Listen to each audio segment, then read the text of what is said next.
Bonsoir tout le monde, je suis Asma Amdouni, docteur en médecine générale.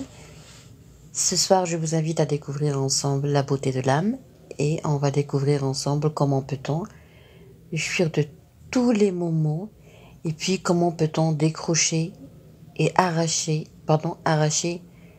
des bons moments parce que la vie est très courte et vraiment des fois on passe à côté de beaucoup de choses qui sont très précieuses et on ne se rend compte de la perte qu'on cause qu'après, que lorsque ça devient trop tard. La beauté de l'âme. Est-ce que vous êtes déjà arrêté pour comprendre c'est quoi l'âme? Est-ce que vous êtes déjà arrêté pour savoir est-ce que vous êtes juste ou injuste envers vous-même? Est-ce que vous avez déjà pensé à demander pardon à vous-même? Alors si c'est le cas, cela veut dire que vraiment vous êtes des gens de qualité, vous êtes des gens sans pareil, vous êtes des gens extraordinaires et uniques. Si tu t'es déjà arrêté, si tu t'es déjà donné la peine de t'arrêter pour penser à te demander pardon.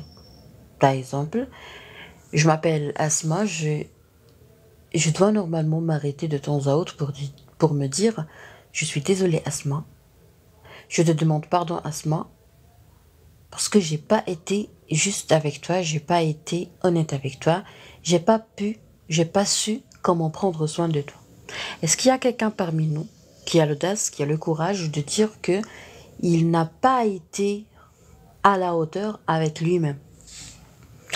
Écoutez, c'est très beau ce qu'on va réaliser ce soir et je suis sûre que vers la fin, vous allez vraiment vous sentir très à l'aise, très confortable et surtout très zen dans votre peau parce que vous allez découvrir finalement que vous êtes la personne la plus importante dans votre vie. Et d'une façon très soft, très douce, sans pour autant être narcissique ou égoïste. Bonsoir, Madame Hasnan. Alors, demander pardon à soi-même, à soi-même, ça sous-entend que tu as finalement compris que tu es une personne précieuse. Tu as commencé à avoir peur. Écoutez, je vais vous dire un truc. Quand on demande pardon à quelqu'un, il y a une différence. Par exemple, quand tu commets une erreur, quand je suis fautive dans mon comportement avec ma sœur, par exemple, je lui demande pardon. D'accord? C'est la règle. Et quand avec ma copine, je demande pardon, mais d'une autre façon. Avec, avec une inquiétude, une anxiété, une angoisse, une peur différente. Ok? Ou un niveau de peur différent. Quand je commets une erreur avec mon professeur, je peux pas nier que vraiment la peur sera multipliée par je sais pas moi. Donc le stress et la peur et la crainte qu'on ressent après avoir commis une erreur avec quelqu'un dépend de quoi? Dépend de l'importance de cette personne et dépend du type de notre relation. Est-ce que c'est une relation professionnelle? Est-ce que c'est une relation qui est très très très très formelle et bureautique? Est-ce que c'est une relation qui est je dirais, intime? Ok? Donc quand tu te demandes pardon, tu dois être capable tu dois être capable d'abord de définir le type de la relation qui te lie à toi-même. Est-ce que vous avez compris ce que je veux dire?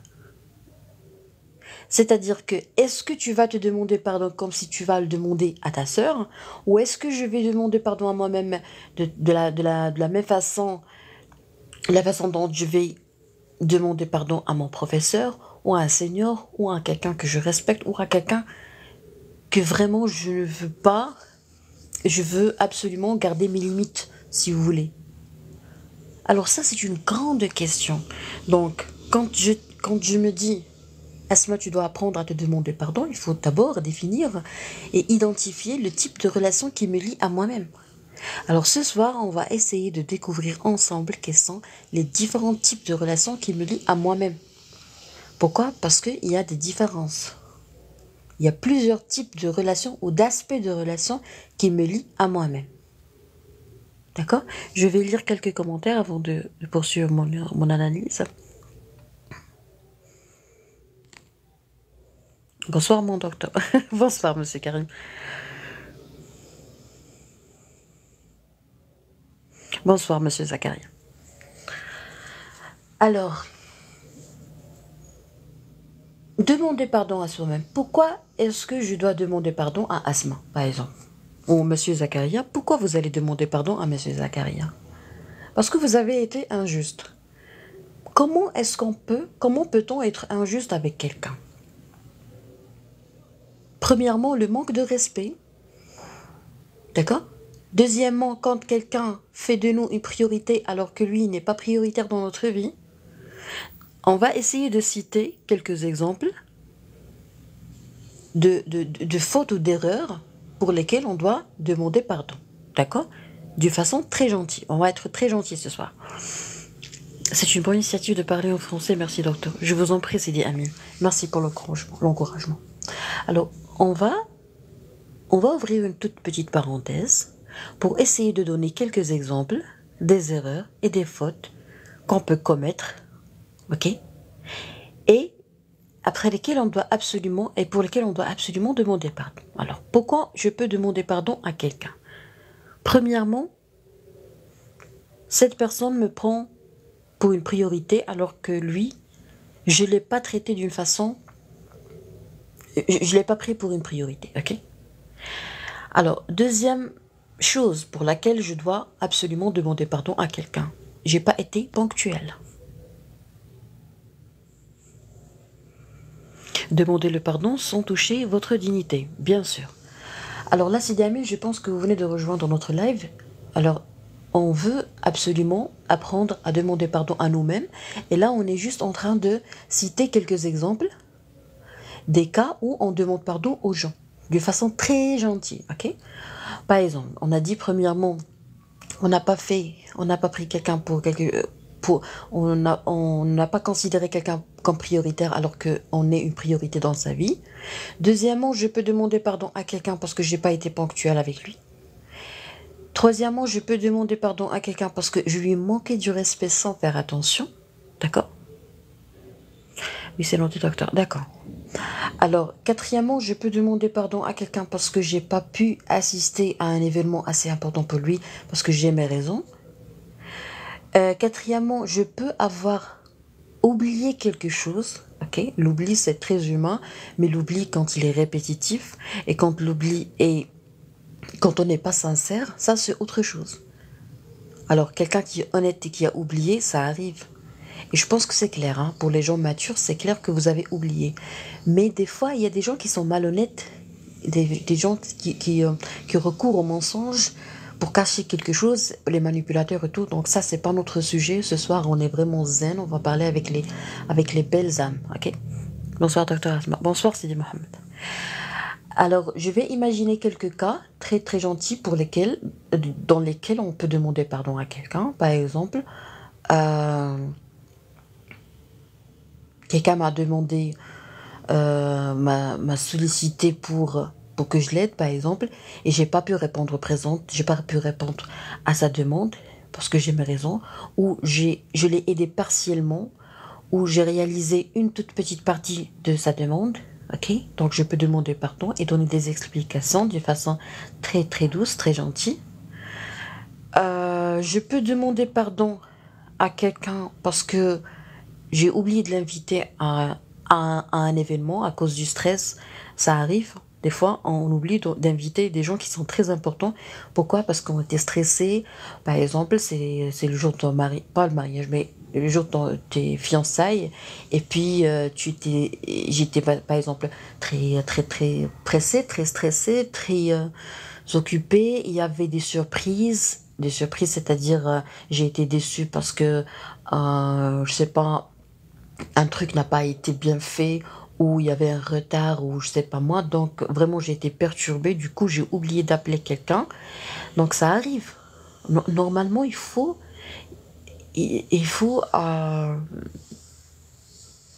ça meurt, c'est comment dire, Il faut de la miséricorde, ok? C'est-à-dire les gens ne sont pas mauvais parce qu'ils ont commis une erreur. Tout le monde peut commettre une erreur, mais si on explique, si on est honnête, si on a une étiquette, si on a une crédibilité chez nos connaissances, je pense que le pardon est facilement accepté. Est-ce que vous avez compris ce que je veux dire? C'est-à-dire que si tu es honnête, tu ne dois pas être angoissé ou tu ne dois pas vraiment arrêter ou mettre fin à une relation avec quelqu'un juste par crainte que cette personne ne puisse pas te pardonner. Non, tu es honnête, donc je vais te pardonner. D'accord? Donc le travail, on note les gens ou on juge les gens sur à long terme. On se base sur son comportement durant plusieurs années, durant plusieurs mois. Ok? Je ne peux pas te juger pour un seul acte. Normalement, hein, en principe, les gens matures, ils sont comme ça. On ne peut pas juger un seul acte.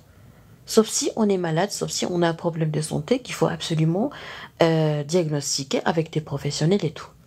Très bien. Alors maintenant, on va essayer de calquer ça, c'est-à-dire de calquer ces cas où on doit demander pardon à quelqu'un sur nous-mêmes. C'est-à-dire, je vais me demander pardon. Pourquoi? Je vais dire pardon Asma parce que j'ai pas été ponctuelle avec toi. Par exemple, tu avais une séance de karaté et la séance de karaté est très importante pour toi et tu n'as pas pu te présenter à cette séance. Pourquoi? Pour donner la priorité à quelqu'un d'autre. Ok? Donc je dois demander pardon à moi-même. Pourquoi? Parce que moi aussi j'existe. Alors ce soir, on va apprendre à s'aimer et à donner la priorité à nous-mêmes sans pour autant être narcissique ou égoïste. Donc, qu'est-ce que j'allais dire? J'ai pas été ponctuelle. Il fallait faire quelque chose, il fallait être à l'heure, ou j'ai raté carrément un rendez-vous avec moi-même. Par exemple, je voulais faire de la méditation, je voulais lire du Coran, je voulais faire un skincare, ou je voulais par exemple faire un massage à mes pieds, je voulais par exemple préparer une salade comme je veux, et j'ai pas pu faire ça. Je voulais par exemple faire un massage complet, et j'ai donné la priorité à quelque chose d'autre. D'accord? Donc, quand je me promets, quand je me donne une promesse, quand je m'accorde une promesse, c'est-à-dire, je prends ma to-do list ou mon aide-mémoire ou mon agenda et je note, Asma, aujourd'hui, tu vas réaliser ceci et ceci et ceci. Alors, par respect à moi, à moi-même, je dois donner, je dois savoir et garder dans la tête que la to-do list est un ensemble de promesses que je me suis accordées. Donc quand je ne réalise pas quelque chose, il faut apprendre à m'arrêter et à m'asseoir toute seule, tranquillement, et à parler avec moi-même et dire « Pardon Asma, parce que tu n'as pas réalisé ceci. Tu n'as pas pu tenir à ta parole. » D'accord? C'est très important. Mais ça doit être fait d'une façon trop discrète, très discrète. Pourquoi? Parce que c'est entre moi et moi. Ok? Le deuxième exemple pour lequel je dois demander pardon, c'est quand je donne la priorité aux autres et que je ne me donne pas la priorité. Alors, je suis désolée pour ce que je vais dire maintenant. Bonsoir docteur. Bonsoir monsieur Ahmed. Je suis désolée pour ce que je vais dire maintenant, mais je pense que l'école a participé intensément et a inculqué dans notre esprit, dans notre cœur, dans notre raisonnement, une logique qui est illogique, qui dit qu'on n'a pas le droit d'être égoïste et voilà, on n'a pas le droit d'être égoïste et que s'aimer, c'est un signe de manque d'altruisme, ok, et d'égoïsme. Mais ça, c'est pas vrai. Écoutez, on a tous le droit d'être important. On a tous le droit d'être aimé. On a tous le droit d'être respecté. Ce que j'ai remarqué, c'est que quand je ne me respecte pas, personne ne pourra me respecter. Et personne ne doit me respecter. Et ça, c'est vrai. Imagine-toi, tu prends pas ta douche. Tu manges pas correctement ou d'une façon équilibrée. Tu bois pas assez d'eau. Tu portes pas de propres chaussettes. Tu mets pas de, des chaussures orthopédiques ou des sandales médicales ou quelque chose de très très très bon pour la santé de tes pieds et donc de tes genoux, de ta colonne vertébrale et tout. Imagine, tu t'offres pas des vêtements de marque avec un tissu qui est vraiment très très très très bien toléré par ta peau et très très très bon pour ta peau, pour la respiration, la transpiration et tout. Pardon, pour la transpiration et tout. Imagine, tu n'utilises pas des produits cosmétiques de qualité, dermatologique et tout. Alors si toi tu t'aimes pas, comment est-ce que les autres peuvent t'aimer? C'est impossible. Donc si tu veux vraiment être aimé par tout le monde, si tu veux vraiment être aimé même par tes enfants, ok, essaye de t'aimer. Euh, Voulez-vous que je partage avec vous quelques cas que j'ai traités et qui sont vraiment améliorés d'une façon spectaculaire? Permettez-moi de savoir, est-ce que vous voulez que je partage ces cas avec vous? Est-ce que ça pourra vous être utile? Parce que je pense que ça motive les gens. Est-ce que vous êtes d'accord?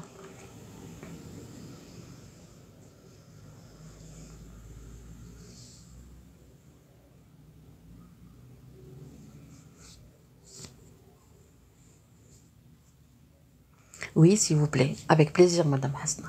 Alors, je me rappelle très bien, j'ai déjà traité un monsieur qui a été maltraité par sa femme d'une façon horrible. C'est-à-dire,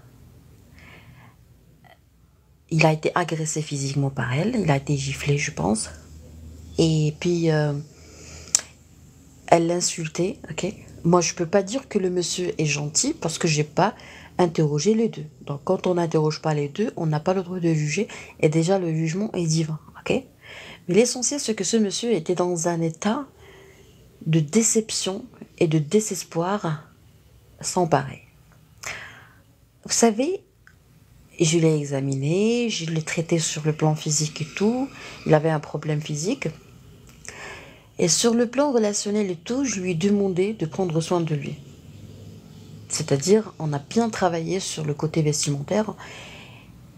Vous ne pouvez pas imaginer l'évolution physique de ce monsieur et surtout le changement de sa mimique. Le changement même de l'état d'hydratation de sa peau. Il était vraiment très en forme durant la séance du contrôle. La visite du contrôle. Vous savez qu'est-ce qu'il m'a dit? Il m'a dit, docteur, depuis que j'ai commencé à prendre soin de moi et à porter des vêtements très très très propres, bien repassés, il met plus son gel là-bas qui n'était pas sur mesure. Il a commencé à mettre quelque chose de très élégant, ok? Modeste mais élégant. Il m'a dit, ma femme a commencé à m'aimer, pardon, à me respecter et elle a même commencé à avoir peur de me perdre. Alors là, on va s'arrêter quand même. Rappelez-vous qu'on est toujours en train de parler de notre relation avec nous-mêmes. La peur de perdre quelqu'un. Malheureusement, le mariage au Maroc ou partout dans le monde n'est pas toujours basé sur l'amour et n'est pas, on ne touche pas cette cohésion sentimentale et émotionnelle. Plus, euh, nous avons en plus un problème d'engagement. C'est plus une question d'engagement, de responsabilité, d'enfant. Ok? Bon, bien sûr, pas dans tous les foyers, mais on commence à voir ça de plus en plus. Très bien. Malheureusement, des fois, on manipule le partenaire pour qu'il nous respecte. Et moi, je suis pas très d'accord avec ceci. C'est-à-dire, c'est-à-dire qu'il y a des femmes et des hommes, bon, des partenaires, ok, en général, qui ne te respectent pas, mais ils ont peur de toi. Ça m'a été dit par une dame que j'aime beaucoup. Elle m'a dit, ma fille, pour que les minables te respectent, ils doivent avoir peur de toi. Et moi, j'étais contre. Mais aujourd'hui, je suis pour. Écoutez, quand on parle avec quelqu'un qui a de la bonne foi, quelqu'un qui fait partie d'une famille vraiment noble, quelqu'un qui a reçu une bonne éducation, quelqu'un qui a pu avoir ou bénéficier d'une bonne scolarisation, quelqu'un qui est vraiment bien instruit, bien cultivé, quelqu'un qui est pieux, quelqu'un qui, je sais pas moi, quelqu'un qui est bien, quand tu lui dis honnêtement, s'il te plaît, je me sens très à l'aise avec toi quand tu me respectes, il te respecte d'une façon extraordinaire. Pourquoi? Parce que toi aussi, tu es une personne cultivée, instruite, polie, gentille, aimable, et tu as un bon cœur, et tu as pu développer plusieurs dimensions d'esprit, c'est-à-dire que tu connais la dimension spirituelle, tu connais la dimension de l'âme, tu connais la dimension du courant énergétique qui passe entre deux personnes, ok? Alors quand tu arrives à ce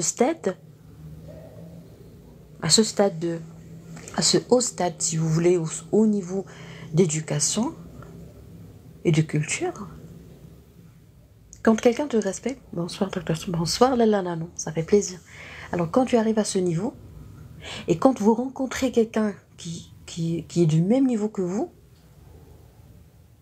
le courant passe très facilement et d'une façon agréable. C'est-à-dire quand tu dis à quelqu'un, quand tu demandes à cette personne qui est du même niveau culturel que toi, s'il te plaît, je me sens très à l'aise avec toi quand tu me respectes, ok? Alors ce monsieur, il fait les mains et les pieds pour continuer à te respecter, pour ne pas commettre une erreur, pour tenir à ses paroles, et surtout pour t'offrir une atmosphère de zénitude si vous voulez. Mais si tu t'adresses à un minable, et ça c'est une catastrophe, si tu ouvres ton cœur, ton bon cœur, ton petit cœur, ton cœur qui est propre, si tu l'ouvres à un minable,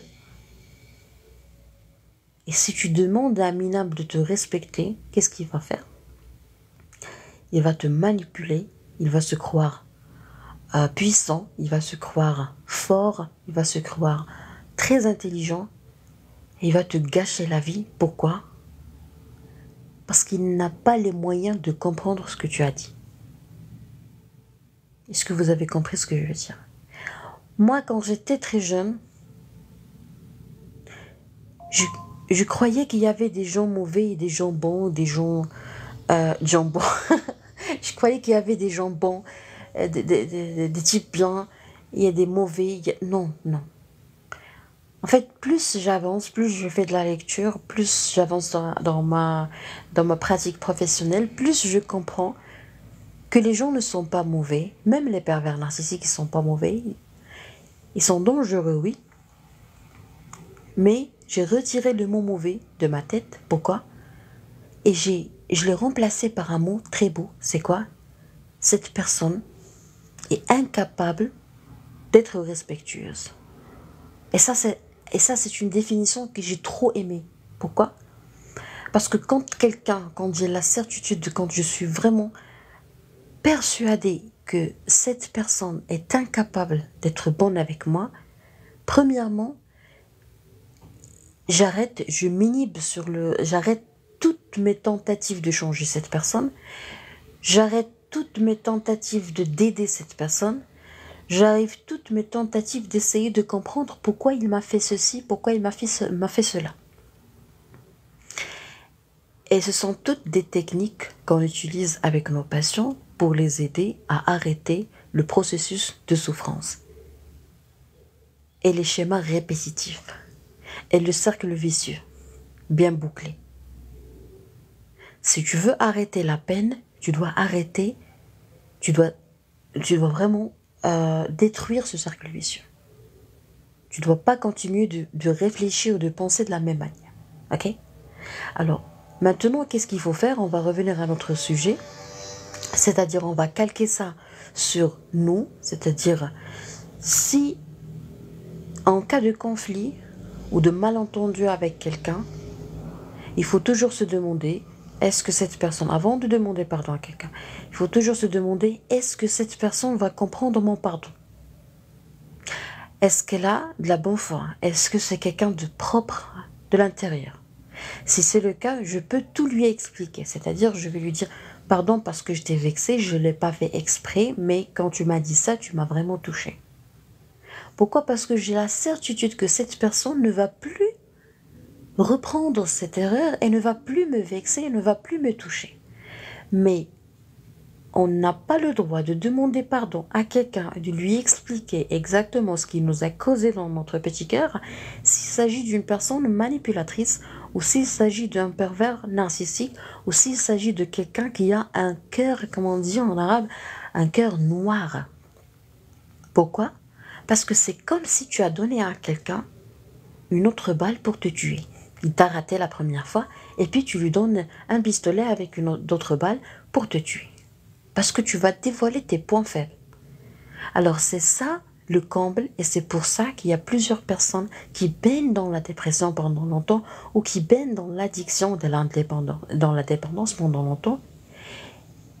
Et il faut savoir que si on ne comprend pas le mécanisme de souffrance, on ne pourra jamais mettre fin à la dépression et on ne pourra jamais réussir un sevrage. D'accord? Alors, maintenant, on va s'arrêter pour comprendre, pour bien comprendre ce point. Là, on dirait qu'on est en train de faire de la chirurgie émotionnelle. Il ne faut pas demander pardon à quelqu'un et lui expliquer exactement ce qu'il a fait. Pourquoi? Parce que cette personne peut utiliser ce que nous avons décrit comme nos points faibles contre nous. Et ça, c'est grave. Ok? Ça, c'est bien compris. Alors maintenant, on va essayer d'appliquer ça sur nous-mêmes. Pourquoi tu t'es jamais arrêté pour te demander pardon? Pourquoi? Qu'est-ce qui t'empêche? Qu'est-ce qui te retient? Tu sais pourquoi? Parce que des fois, peut-être que personne, durant ton bas âge, surtout spécialement durant ton enfance, peut-être que les gens qui t'entouraient, que ce soit de la famille, ton entourage, des voisins, à l'école, je sais pas moi, durant ton bas âge, tu as été maltraité. Ok? Ou tu avais la perception d'être maltraité. Et ça, c'est autre chose. Parce que les enfants, des fois, ils ont une perception qui est bien loin de la réalité. Pourquoi? Pour plusieurs raisons.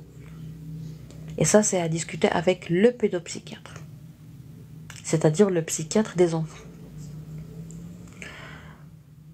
Tu n'as jamais été apprécié durant ton enfance, donc tu n'auras jamais cette habitude et ce réflexe de demander pardon à toi-même.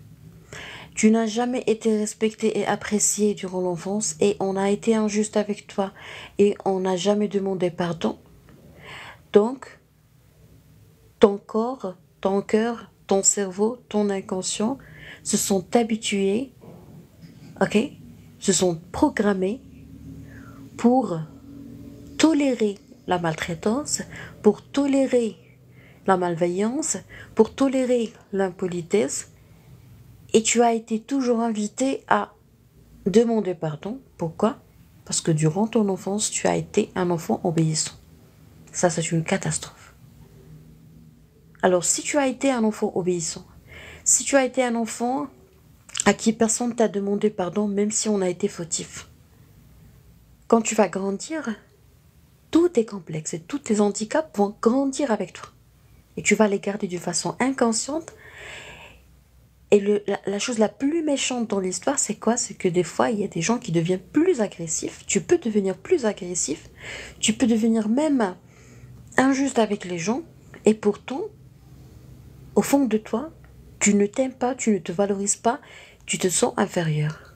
Et ça, c'est bizarre. Oui, c'est bizarre et c'est grave. Donc, tu vas donner l'impression que tu as une forte personnalité, alors que tout ça, c'est pas vrai. Et c'est ce qu'on voit actuellement dans notre vie quotidienne. Des fois, on voit des gens et on est même jaloux d'eux. On se dit, mon Dieu, mais j'aurais bien aimé avoir juste la moitié de sa confiance en soi. Mon Dieu, mais j'aurais bien aimé avoir la moitié de son audace. Mais si on analyse ça avec un professionnel de santé psychico-mentale, il va te dire, par exemple, un professeur de psychiatrie, il va te dire, oui, ce monsieur, ou cette personne qui paraît audacieuse, qui paraît confiante, qui paraît vraiment avoir une zone de confort très rétrécie, cette personne qui a du courage, qui paraît courageuse, cette personne a du mal à se valoriser et elle a un problème d'infériorité, de sentiment d'infériorité sans pareil, et cette personne ne s'aime pas assez et cette personne a un profond problème de confiance en soi. C'est bizarre. Nous, on a déjà discuté ça avec les professeurs de psychiatrie et vraiment, quand j'étais stagiaire chez eux, j'ai été étonnée par le paradoxe, par la contradiction entre ce qui paraît et ce qui est vrai, entre ce qui paraît et ce qui existe vraiment. Donc quand tu vois quelqu'un qui donne l'impression qu'il est très confiant en lui, quand tu vois quelqu'un qui parle à haute voix, quand tu vois quelqu'un qui n'a pas du mal à parler avec les étrangers, quand tu vois quelqu'un qui, c'est pas moi, qui est de la répartie, quelqu'un qui jongle avec les mots, quelqu'un qui est merveilleux en neuromarketing, quelqu'un qui trouve rapidement les réponses, tu as sur le champ l'impression qu'il est très confiant en lui. Et des fois, ça peut même perturber ta confiance en soi. D'accord? Qui s'exprime facilement. Oui, c'est des qui s'expriment facilement. Et quand les professeurs avaient l'habitude de nous expliquer la différence entre ce qui paraît et ce qui est vrai, mais vraiment, moi, à plusieurs reprises, je suis restée bouche bée parce que vraiment, le raisonnement d'un professeur de psychiatrie, vraiment, c'est waouh, c'est top, c'est catastrophique comme explication. Voilà pourquoi on n'a pas le droit de nous dire on n'a pas de la confiance en soi. Voilà pourquoi tu ne dois jamais te dire je suis faible et surtout tu ne dois jamais permettre à quelqu'un de te coller un diagnostic. Sauf si c'était ton médecin psychiatre et après avoir fait une consultation chez lui, une consultation complète, honnête, professionnelle et dans les normes. C'est-à-dire que si quelqu'un te dit je suis psychiatre et je pense que tu as un problème, tu dois lui dire comme ça. Ça, ce sont les dires des professeurs de psychiatrie. Si quelqu'un te dit je suis psychiatre et je crois que tu es malade, tu n'as pas le droit de croire à ce qu'il dit. Parce que tu n'as le droit que de demander sa carte visite. On va imaginer une scène. Tu t'es éclaté. Tu étais très en colère. Tu n'as pas pu gérer ton stress. Ok? Tu as mal réagi à quelque chose. Et puis, il y avait quelqu'un dans le restaurant ou dans le salon ou quelqu'un qui fait partie de ta famille qui t'a dit « Je suis psychiatre et je pense que tu dois voir un médecin. Parce que tu as tel diagnostic. » Il ne faut jamais croire à ce diagnostic. Je vais vous donner un exemple. Une explication, pardon. Première explication, c'est que pour mettre un diagnostic en psychiatrie, on a absolument besoin de parler avec toute la famille. Si on ne parle pas avec toute la famille, on n'a pas le droit d'être sûr de son diagnostic. Exemple simple, schizophrène. Un schizophrène, c'est quelqu'un qui vient te rapporter des signes psychotiques. Les signes psychotiques, en général, on a deux principaux types, les hallucinations et les délires. Quand quelqu'un te rapporte des délires, les délires, ils ressemblent à la vérité. D'accord? Parce que quelqu'un qui est en train de raconter des choses qui ne sont pas vraies, donc quelqu'un qui n'est pas médecin va croire que cette personne est en train de mentir, alors que cette personne n'est pas en train de mentir.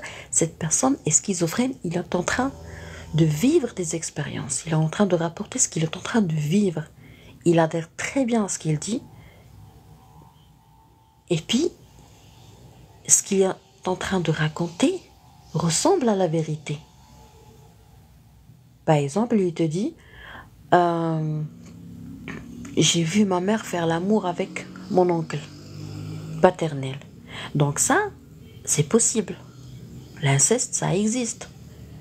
Un schizophrène, par exemple, qui est en train de raconter ça, nous, en tant que psychiatre ou médecin, on ne peut pas imaginer des choses qu'on n'a pas vues, auxquelles on n'a pas assisté, on n'a pas témoigné.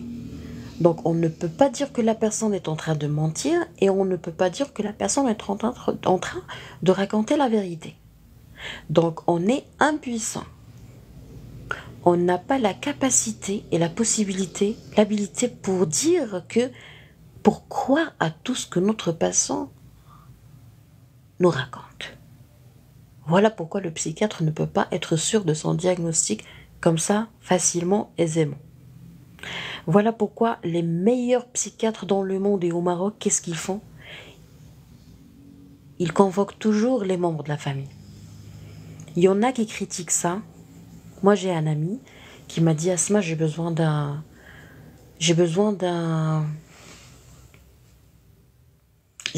psychiatre pour quelqu'un, ok? Quelqu'un qui avait un problème d'addiction à l'ecstasy et tout. Et moi, je lui ai donné quelques adresses, quelques noms de professeurs de psychiatrie, de psychiatres et tout. Et je lui dis, oui, je connais une doctoresse, elle s'appelle Macha. Il m'a dit, ah oui, je la connais, mais elle n'est pas honnête. Je lui dis, comment est-ce que tu as pu la juger comme étant malhonnête? Il m'a dit, elle n'aime que l'argent. Je lui dis, comment tu as su ça? Elle m'a dit, à chaque fois que quelqu'un vient consulter, elle lui demande de ramener sa famille, sa mère ou son père. Bah, je lui dis, mais ça fait plaisir, ça veut dire que c'est une bonne doctoresse. Parce qu'il faut une chose très importante que la majorité des patients ignorent et la majorité des gens ignorent, c'est quoi? C'est que si tu es malade, ça veut dire que automatiquement ta mère est malade. Point à la ligne. Si tu as un problème de personnalité, de confiance en soi, cela veut dire que forcément votre maman a ce problème. Parce que nous, durant notre première enfance, on n'a pas de personnalité propre à nous, on est très dépendant de notre maman et on est accolé à notre maman ou à la personne qui a pris soin de nous. Donc, on a hérité tous les complexes, tous les handicaps, tous les, je sais pas moi, toutes les blesses, toutes les incertitudes, tout.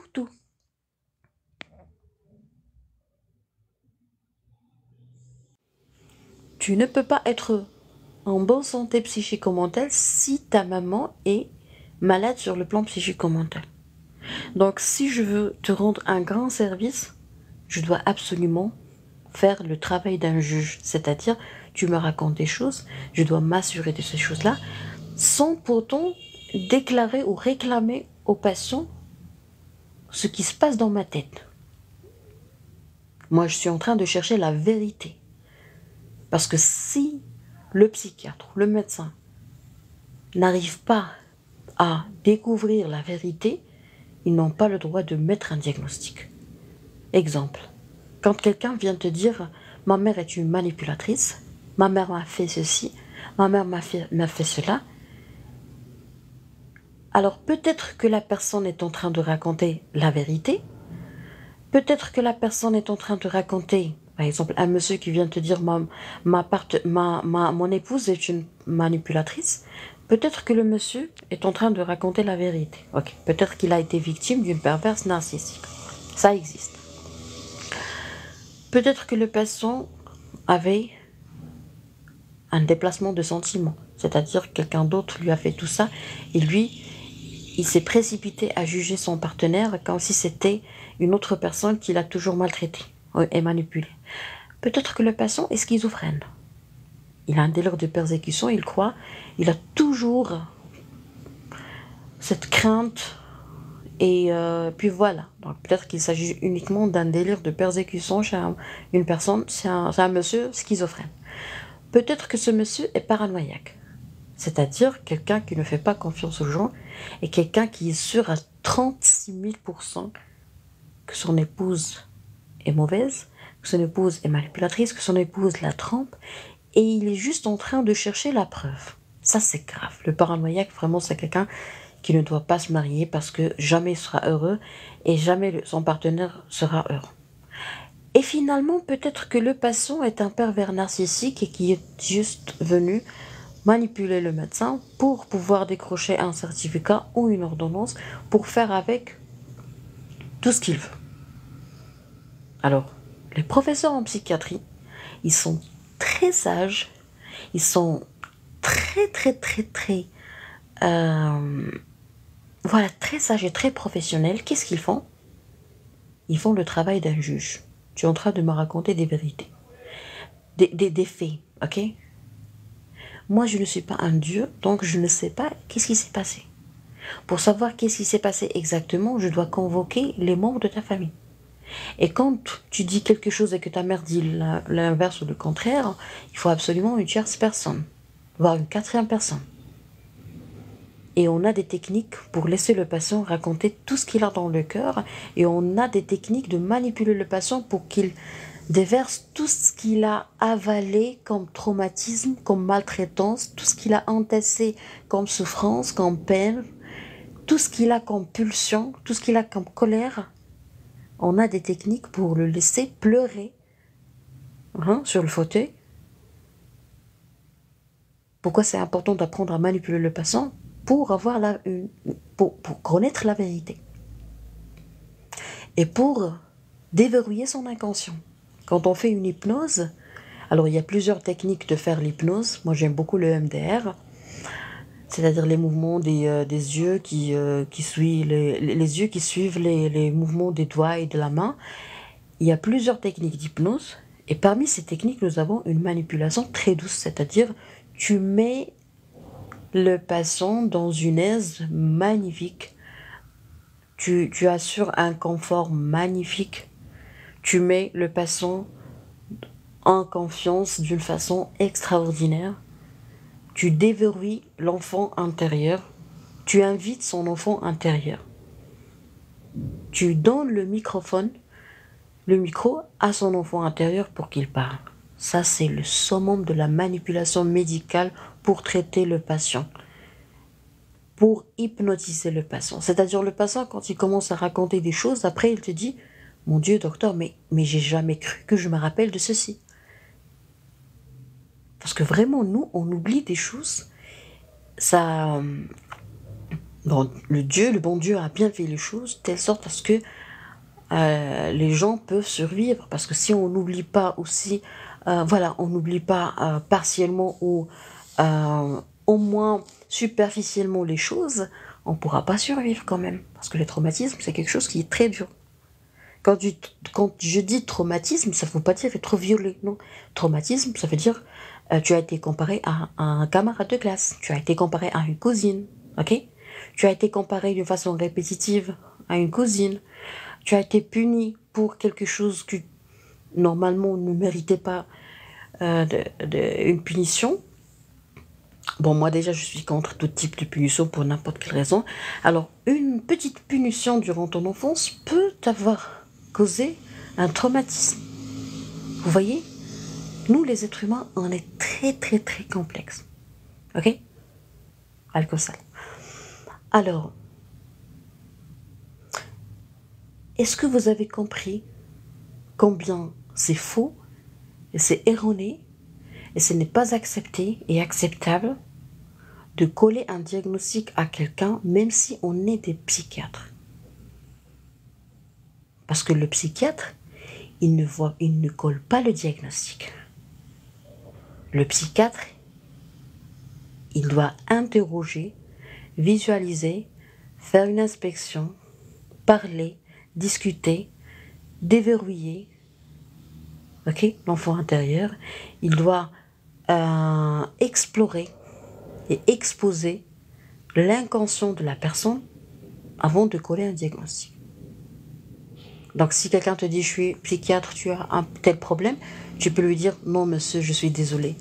La consultation en psychiatrie, c'est quelque chose de très long et c'est quelque chose qui demande une grande durée et c'est quelque chose qui demande d'abord une atmosphère très calme et très professionnelle surtout. » Je vais ouvrir une petite parenthèse, il y a des gens sur internet, des nommés coachs, qui font des rencontres dans les restos, dans les cafés et te disent « non, moi je fais du coaching, de l'accompagnement des gens civilisés, des gens VIP » Et on fait des rencontres dans les restos, dans les cafés. Excusez-moi, je vais vous dire un truc très important. Je vais vous dire un truc très important et qui va vous protéger. Si tu ne rencontres pas quelqu'un dans un bureau respectueux, avec un bureau, une chaise président et 2 chaises, ou un canapé, ou un fauteuil, croyez-moi, vous n'êtes pas entre de bonnes mains. D'accord? Vous n'êtes pas entre de bonnes mains. Si tu ne fais pas les choses correctement d'une façon classique, tu n'es pas entre de bonnes mains.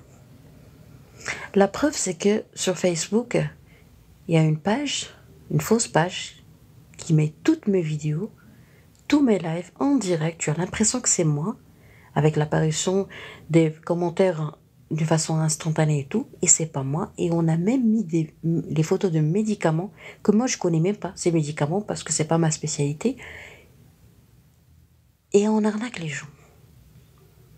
Donc vous, chers spectateurs, gardez toujours dans l'esprit que Internet, réseaux sociaux, rencontres en dehors des cabinets, en dehors des hôpitaux, en dehors des cliniques, c'est le danger. Ok? Malheureusement, il y a des gens qui ont déjà été victimes de coachs. Pourquoi? Parce que quand on veut traiter un malade, on doit le manipuler. Les psychologues cliniciens qui font de l'hypnose, ils manipulent le patient pour le traiter. Parce que sans manipulation, on ne pourra jamais déverrouiller l'enfant intérieur et aider le patient à évacuer ce qu'il a dans son cœur. C'est impossible.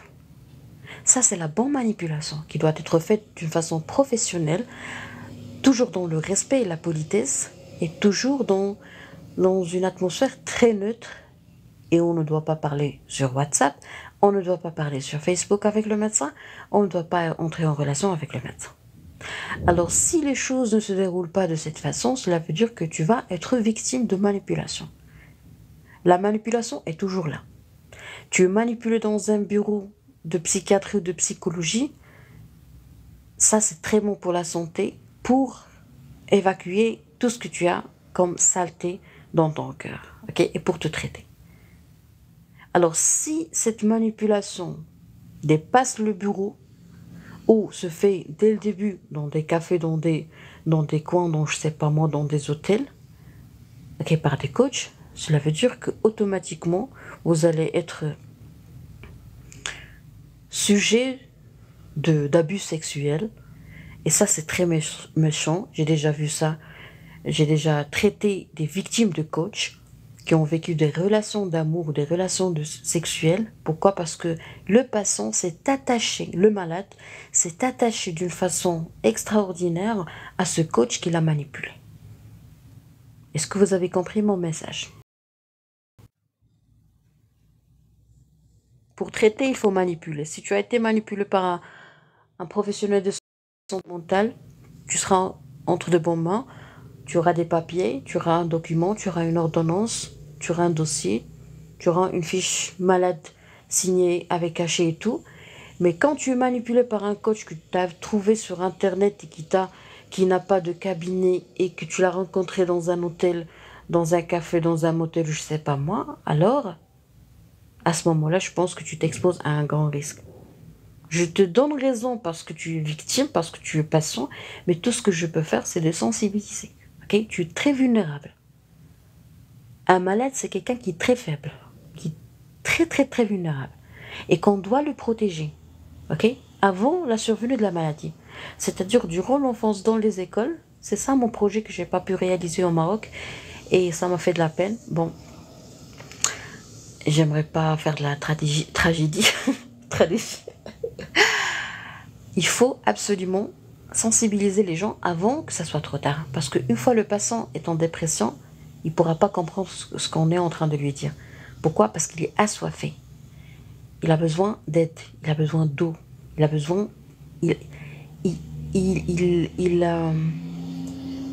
Il accepte et il cherche les menteurs et les manipulateurs. Pourquoi? Parce que les manipulateurs, ils savent très bien comment extraire quelques petites gouttes de dopamine et de sérotonine du cerveau des gens. C'est-à-dire que le patient en dépression, il sait très bien que c'est qu'il a affaire à un manipulateur. Il sait très bien que le coach ou le pseudo-coach est en train de le manipuler. Il sait très bien que le coach n'a pas de bureau, n'a pas de cabinet, n'a pas d'adresse, que c'est un inconnu. Et pourtant, il te dit, docteur, mais je ne peux pas rester loin de lui. Ça y est, déjà, il a développé une dépendance affective. Et ça, c'est très méchant.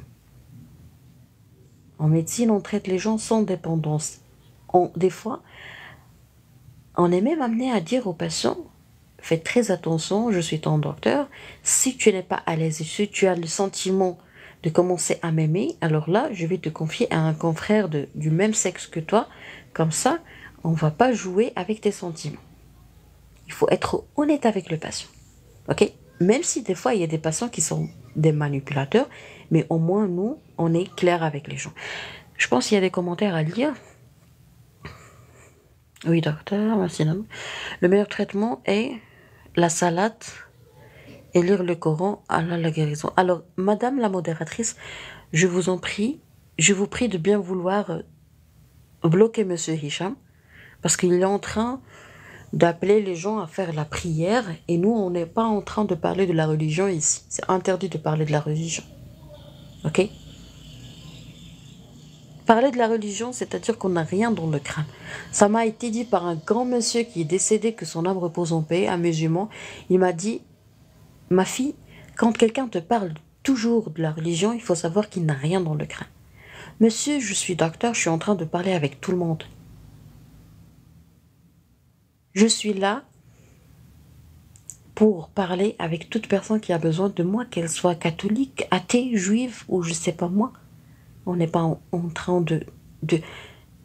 on n'est pas là pour demander la conversion de tout le monde en islam. Arrêtez de dire des bêtises. C'est quoi le sujet? Alors le sujet, c'est la beauté de l'âme, et puis c'est comment apprendre à aimer notre âme, à connaître qui on est, et puis apprendre à demander pardon et à respecter la parole qu'on donne à nous-mêmes. Demander pardon à nous-mêmes. Bonsoir, Dr. Asma. Bonsoir, monsieur Antoine. Très bien. Alors là, je pense qu'on a traité certains points qui sont très importants. Je sais que j'ai déjà traité ces points d'une façon séparée. Je pense que c'est très important d'insister sur les choses que je vois quotidiennement dans ma pratique professionnelle. Parce que si je vois un problème qui se répète, cela veut dire que les gens ont besoin d'être sensibilisés davantage sur ce point. D'accord? Bien. Alors, j'ai une toute petite... j'ai quelque chose à vous dire. Est-ce que vous avez vu ça? Est-ce que vous avez une idée sur ce que vous voyez sur l'image? Ça, c'est une moto que j'ai essayée. Et sur la moto, si vous avez remarqué, il y a comme une sorte de casque et lunettes. Bon, pardon, lunettes 3D, je pense, ou 4D, ou 5D, je sais pas. Et une fois que tu te mets sur la moto, tu mets ces lunettes et puis tu peux conduire à une grande vitesse avec des vibrations, des simulations, et tu visualises sur les lunettes une voie de course, si vous voulez, et tu conduis à grande vitesse. Tu peux ralentir comme tu peux accélérer, et quand tu tombes, vraiment, il y a toute la moto qui vibre.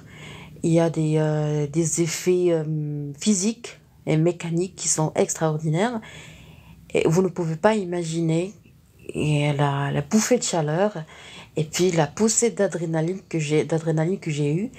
Et vers la fin, j'ai pas pu bouger. Oui, moto virtuelle. Merci, Sidi Mohamed Amin. Vous ne pouvez pas imaginer combien c'était vrai.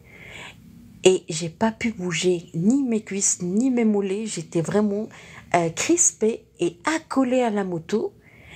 Ah, si vous voulez l'essayer, je pense que c'est à Casablanca, à Boulevard Bnotchefin.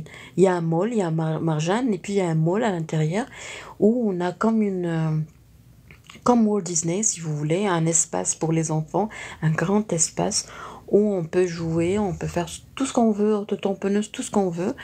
Et je vous invite vivement à l'essayer, bien sûr, si vous n'avez pas peur de s'exposer à ces poussées d'adrénaline, parce que c'était vraiment très, très, très, très, très terrifiant, très affreux. Voilà. Je suis arrivée à la fin de mon épisode. Une petite conclusion. La beauté de l'âme. La beauté de l'âme, premièrement, elle ne sera comprise. Ces idées ne seront comprises que pour les gens qui ont un bon cœur, qui ont une belle âme. Deuxièmement, il faut alimenter notre âme au quotidien. D'accord? Il faut apprendre à alimenter notre âme au quotidien. Si on a oublié d'alimenter notre âme, il faut faire des rappels. Ok? Il faut même noter ça dans la to-do list ou dans ton agenda. Troisièmement, il faut apprendre à demander pardon à toi-même. Si tu n'arrives pas à demander pardon à toi-même, il faut essayer de te comparer aux autres. C'est-à-dire, tu vas te dire, tu vas essayer d'avoir une définition de ta relation avec toi-même, une définition de ta personne, et puis tu vas commencer à te dire, est-ce que moi j'existe? Parce que des fois, les gens, ils sont tellement bons, tellement obéissants durant leur enfance, tellement des faux gentils, on appelle ça des faux gentils. Et des fois, les gens sont habitués à ne pas avoir l'amour inconditionnel de leurs parents. Voilà pourquoi on essaye toujours de faire les mains et les pieds pour être aimé, pour être accepté, même pour être validé. Et à force de vouloir tout faire pour que l'autre soit satisfait de vous et de votre travail, vous allez oublier que vous existez. Donc c'est très important de se rappeler que des fois, on oublie certaines choses qui sont très importantes. On a tous et on a toujours besoin d'un miroir. Pourquoi? Parce que le miroir, c'est un moyen qui nous permet de voir des choses qu'on n'arrive pas à voir. Sur le plan psychologique et sur le plan médical, on a toujours besoin d'un miroir. Alors le miroir, normalement, c'est un outil auquel on fait confiance. Par exemple, moi j'ai des cheveux bruns, j'ai des sourcils bruns. Donc quand je me vois, quand je me mets face à un miroir, le miroir, je fais confiance à mon miroir. Pourquoi? Parce qu'il ne m'a jamais montré des cheveux blonds. Ok? Mon miroir me montre exactement la vérité. Donc, il y a une relation de confiance avec mon miroir. Nous, dans notre vie réelle, on a besoin d'un miroir auquel on peut faire confiance à 100%. Donc, il faut qu'il soit clair, net, honnête et surtout objectif. Ok? Et surtout neutre. Donc, un étranger, si tu as un médecin de ta famille, il ne faut jamais, je pense, en principe, c'est ça la règle. Si tu as un psychiatre dans ta famille, il ne faut pas consulter ce psychiatre. Il faut consulter un autre psychiatre. Si tu as un médecin généraliste de la famille, il ne faut pas consulter ce médecin généraliste quand il s'agit de quelque chose de très, très, très intime. Ok? Ça va t'aider à t'améliorer rapidement. Est-ce que vous voulez l'efficacité? Est-ce que vous cherchez l'efficience?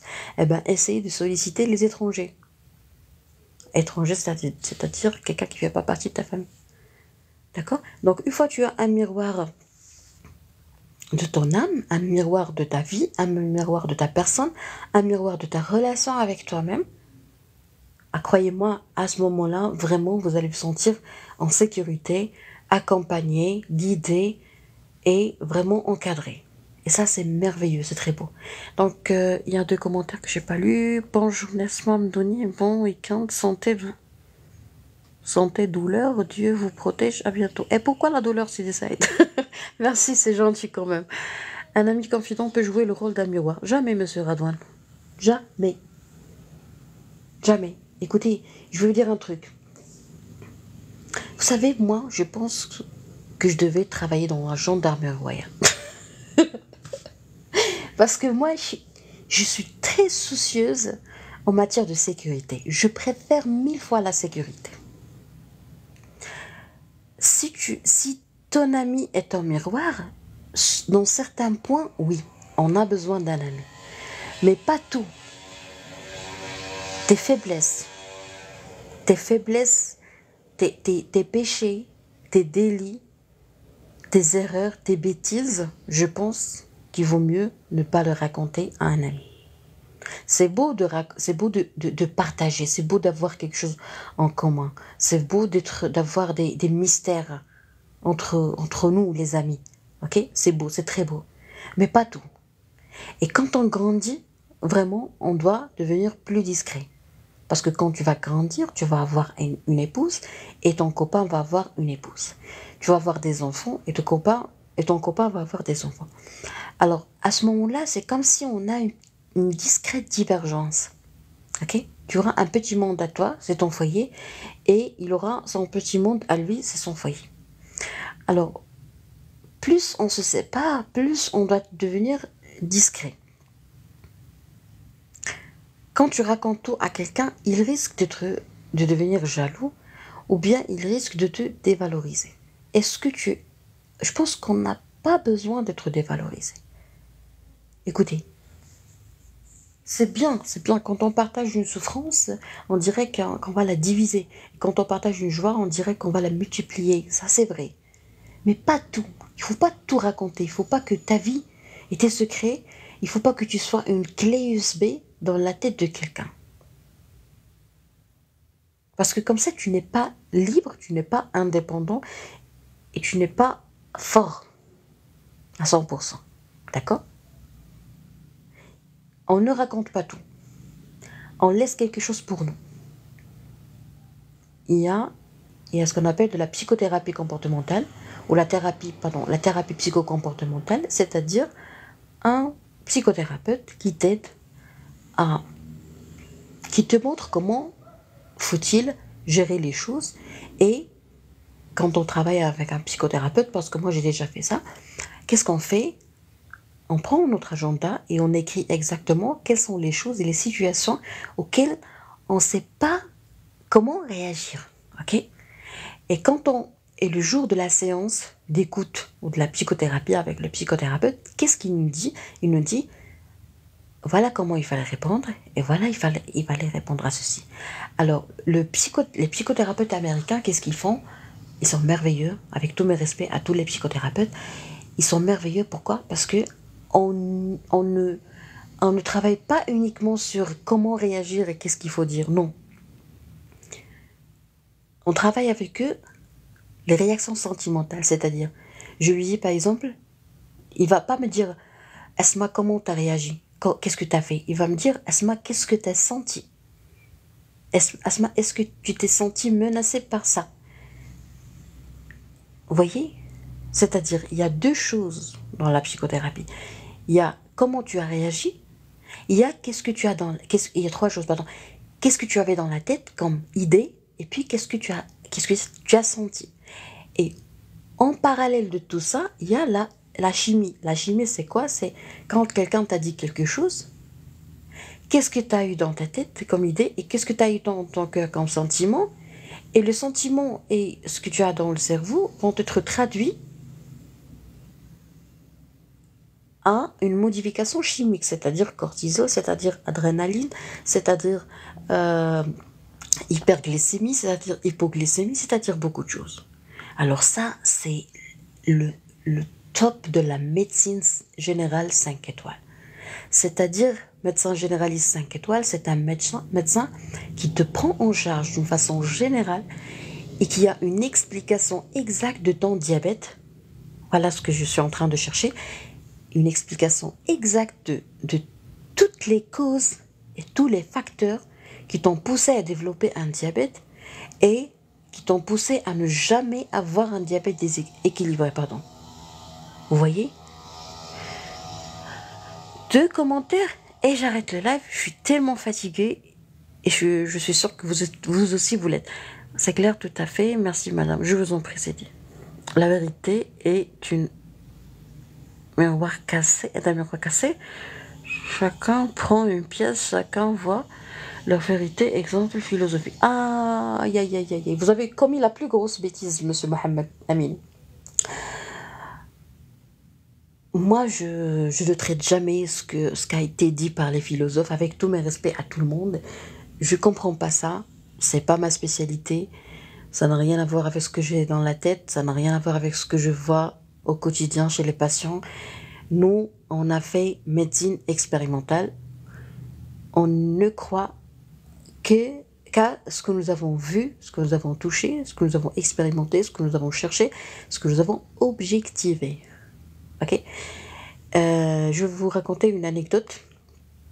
J'avais un ami qui faisait sciences mathématiques. Un ami extraordinaire, c'est un entrepreneur, un grand entrepreneur à Casablanca. Il était en Allemagne pendant longtemps et tout. Donc, il a un cerveau de mathématicien. Un jour, j'ai demandé son avis par rapport à quelque chose. Il m'a dit, Asma, voilà ce que tu dois faire. Je ne l'ai pas fait. Et j'ai fait exactement ce que je voulais faire. Et après, j'ai réalisé que j'avais tort. Et je l'ai rappelé, ou il m'a rappelé, je me rappelle pas. Il m'a dit, et je lui ai dit, ah, tu sais, vraiment, tu avais raison. En fait, voilà, j'ai tenté et ça n'a pas marché. Il m'a dit, Asma, je t'ai toujours dit que vous, les sciences expérimentales, les gens qui font les sciences expérimentales, vous aimez toujours expérimenter le problème. vous, vous aimez toujours expérimenter, vivre l'expérience du problème et de la catastrophe pour y croire. Et je lui dis, oui, mon cher ami, tu as parfaitement raison.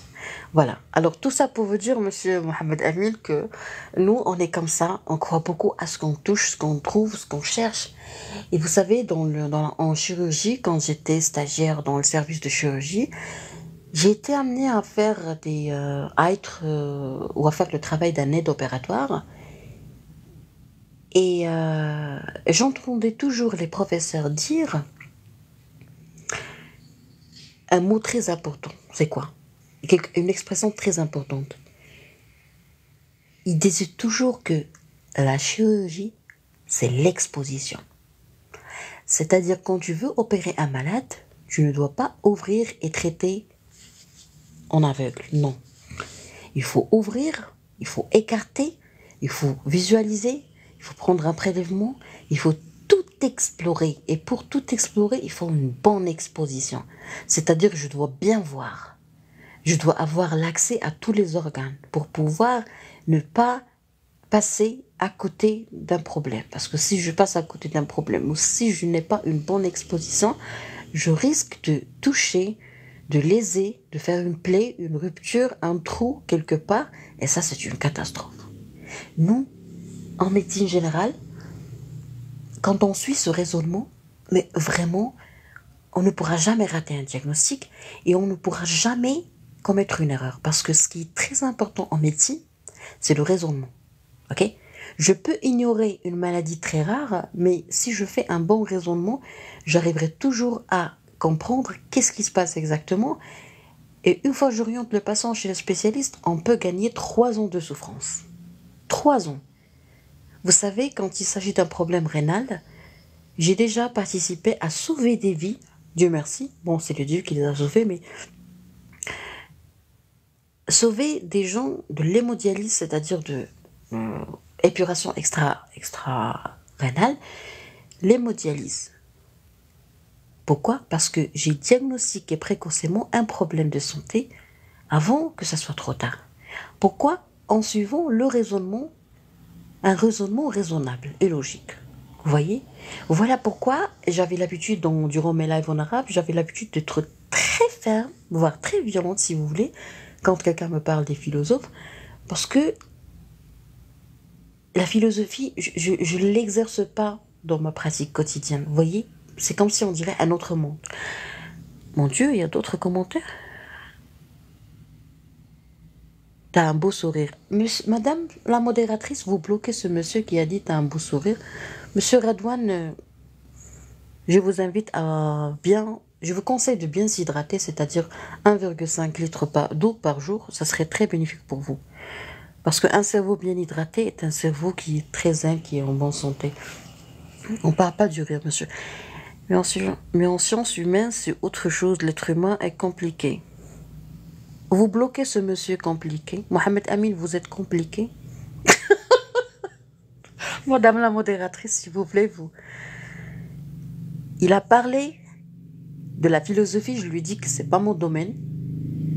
Je parle pas des philosophes. Il a commencé à me faire le truc des philosophes. Vous voulez montrer vos muscles? Vous voulez parler de la philosophie? Vous voulez m'obliger de parler de quelque chose que j'ai pas étudié? Vous voulez vous imposer? Je vous bloque. Comme ça. Parce que ce soir, on parle de la beauté de l'âme, c'est-à-dire uniquement les gens qui ont une belle âme. Vous n'avez pas une belle âme, donc vous allez vraiment me briser la mienne et celle des gens. Donc, je préfère vous respecter et rester très loin de vous. Bonsoir docteur, bonsoir Lala Salwa. C'est quoi la thématique du live? Alors, Madame Salwa, déjà, je vous souhaite la bienvenue. Je pense que vous êtes venue un peu trop tard. On a traité le sujet de la beauté de l'âme. On a compris combien c'est beau de nous féliciter et de connaître combien on est beau et de prendre soin de notre âme, prendre soin de notre cœur, prendre soin de notre personne et surtout se réconcilier avec nous-mêmes. Et si vous voulez découvrir les péripéties de ce live, je vous invite à patienter parce que demain, je vais enregistrer la rediffusion sur ma chaîne YouTube qui porte le même nom, Bakhtial Asma Amdouni. La beauté de l'âme, oh, c'est moi, lol. C'est beau de voir une abonnée qui dit c'est moi. C'est très beau parce que le fait de dire j'ai une belle âme, cela veut dire que vraiment, vous avez du courage, la Salwa. Vous avez du courage pour dire combien vous êtes belle et que vous avez un bon fond. C'est très beau. Ça me fait plaisir d'encourager les gens à dire quelque chose de beau sur eux-mêmes. Depuis ma naissance, je n'ai plus connu la méchanceté du tout. Tant mieux, donc je vous souhaite la bienvenue parmi nous. Très bien, donc c'était une excellente soirée avec vous et je vous souhaite tout le bonheur.